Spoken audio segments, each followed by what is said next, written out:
Imagine you haven't eaten in 2 days. You know exactly where the herd is. You tracked it yesterday. You found the prints. You mapped the route in your head, and now all you have to do is get there. And then it starts raining. Not a light drizzle. A heavy, soaking, wind-driven rain that doesn't stop. It goes all day, then all night, then the next morning, and it's still going.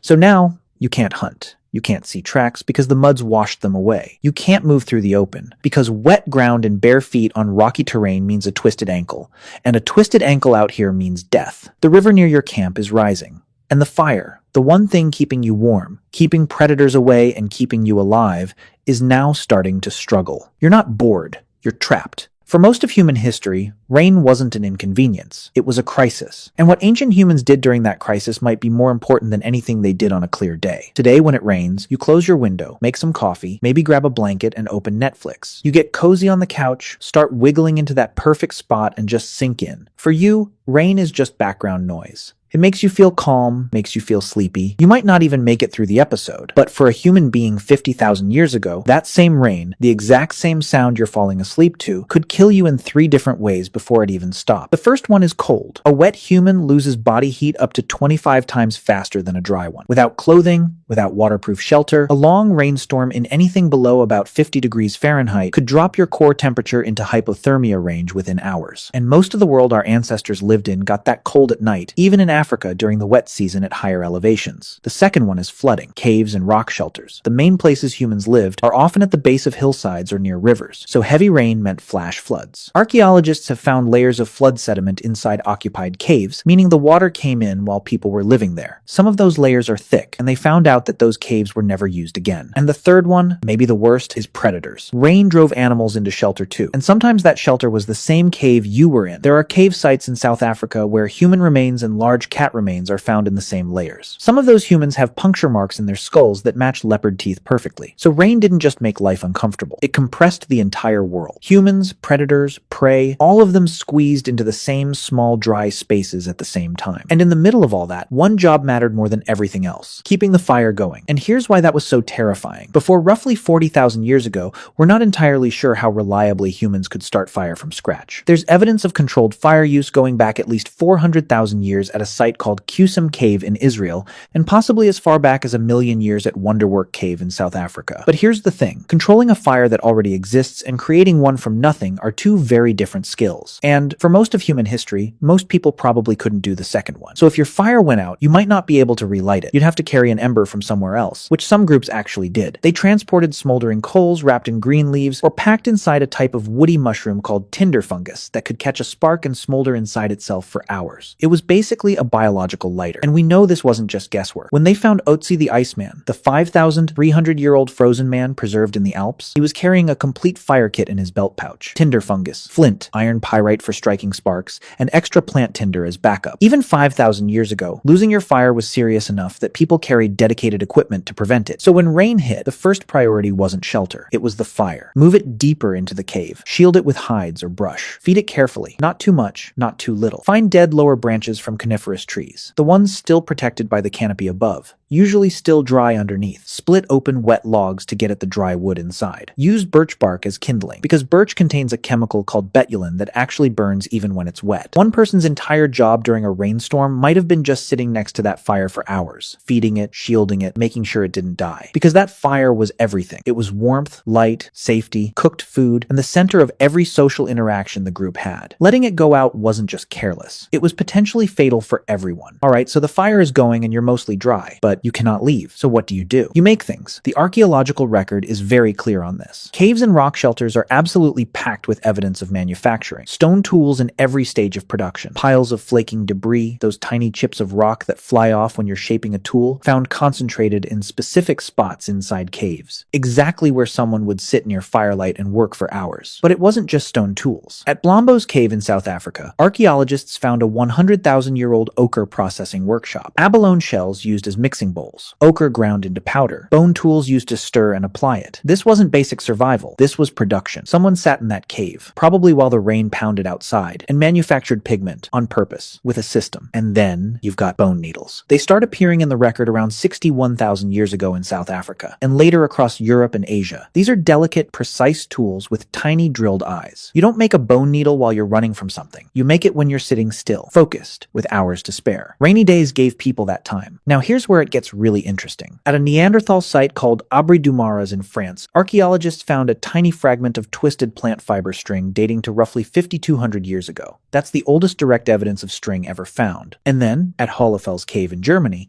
they discovered a 35,000-year-old tool carved from mammoth ivory with 4 holes and spiral grooves, designed specifically for twisting plant fibers into rope. Someone sat in that cave and carved a dedicated rope-making machine. Making rope is slow, repetitive, and requires patience. It's the perfect bad weather task, and rope changed everything. It let you tie things together, build better shelters, create snares and traps, bind tools to handles. An incredible amount of human technology runs on string, and string was almost certainly invented by someone stuck inside waiting for rain to stop. And it wasn't just tools and rope. People were also making their shelters livable. At Sibudu Cave in South Africa, archaeologists found something most people wouldn't expect from 77,000 years ago. Bedding. Actual bedding. Layers of sedges, rushes, and grasses carefully arranged as sleeping mats. The top layers included leaves from a plant called Cape Laurel, which is a natural insect repellent. Someone wasn't just surviving in that cave. They were making it comfortable. They were making it home. And the bedding was periodically burned and replaced to keep it clean. 77,000 years ago, people were already doing pest control. But here's where the story takes a turn that nobody expects. Because all of that, the tools, the rope, the bedding, that's the practical stuff. What came next is something else entirely. The art. The Chauvet Cave in southern France contains paintings that are roughly 36,000 years old. Lions, horses, rhinos, bears, drawn with a level of skill and observation that still shocks people today. The artists understood anatomy, movement, perspective. Some of the animals are drawn mid-stride, muscles tensed, heads turning. These aren't doodles. These are the work of people who watched these animals for thousands of hours and then recreated them from memory, deep underground, by firelight. And Chauvet isn't alone. Lascaux, Altamira, Sulawesi in Indonesia, where cave art dates to at least 45,000 years ago, making it the oldest known figurative art in the world. But here's what makes this really interesting. These paintings aren't at the entrance of the cave where you'd sit for shelter. They're deep, sometimes hundreds of meters in, through narrow passages,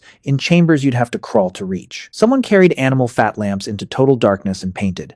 And think about that for a second. Nobody does that when the weather's perfect and the hunting's good. You do that when you can't go outside. When the rain has been falling for 2 days and you've already sharpened every tool you own and there's nothing left to do but go deeper into the dark and create something. Now, we can't prove that cave art was a rainy day activity, but the logic holds together. The most creative explosion in human prehistory happened in the exact places where people were most likely to be stuck inside for extended periods. And that leads to something even bigger. Rain didn't just create art, it might have created culture itself. Think about it. What happens when 15 to 30 people are forced into a confined space together for days with nothing to do? You talk, you listen, you share information. In 2014, anthropologist Polly Weissner published a study where she compared daytime conversations and nighttime fireside conversations among the Juhoansi Bushmen in the Kalahari Desert. During the day, people talked about practical things, land rights, resources, complaints. But at night, around the fire, over 80% of the conversation shifted to stories, songs, and ceremonies. The firelight changed what people talked about. It softened faces, reduced tension, created a space where people opened up. The campfire wasn't just warmth. It was the original social network. And the stuff being shared around that fire wasn't small talk. It was survival. Where the water sources dry up in summer. Which plants are safe to eat. Where the best flint deposits are. How to track a specific animal. That's not gossip. That's critical knowledge being passed from one brain to another through speech. And then, beyond the practical stuff, there was something else. Stories, myths, explanations for why the rain comes and where it goes. Every ancient culture on Earth has rain mythology, and someone invented those stories. They almost certainly did it while sitting in the exact situation the story was trying to explain. And here's something that shows just how powerful this storytelling actually was. The oldest known oral traditions that have been verified against real geological events are Australian Aboriginal stories describing sea level changes that happened roughly 7,000 years ago. Those stories survived for 7,000 years through nothing but people telling them to each other. That kind of cultural memory doesn't develop unless groups spend enormous amounts of time doing exactly that, sitting together, retelling stories over and over and over again. So rainy days weren't dead time.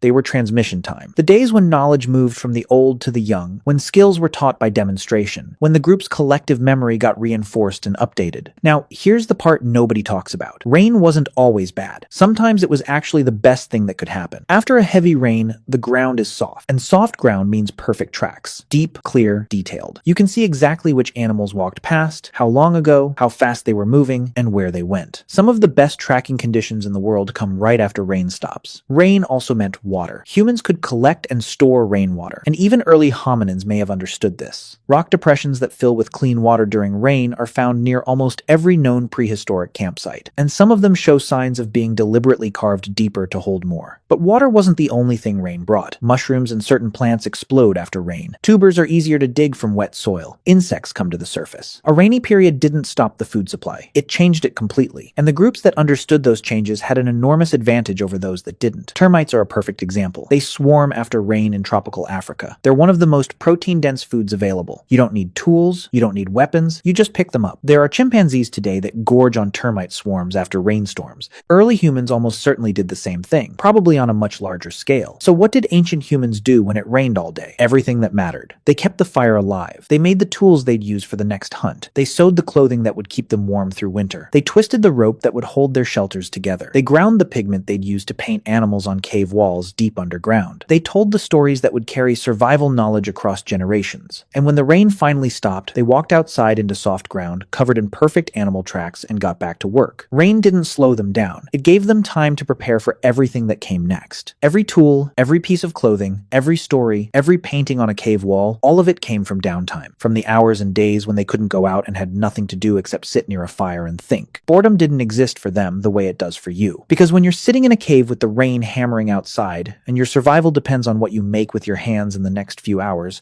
you don't get bored. You get creative. And that might be the single biggest reason we're still here.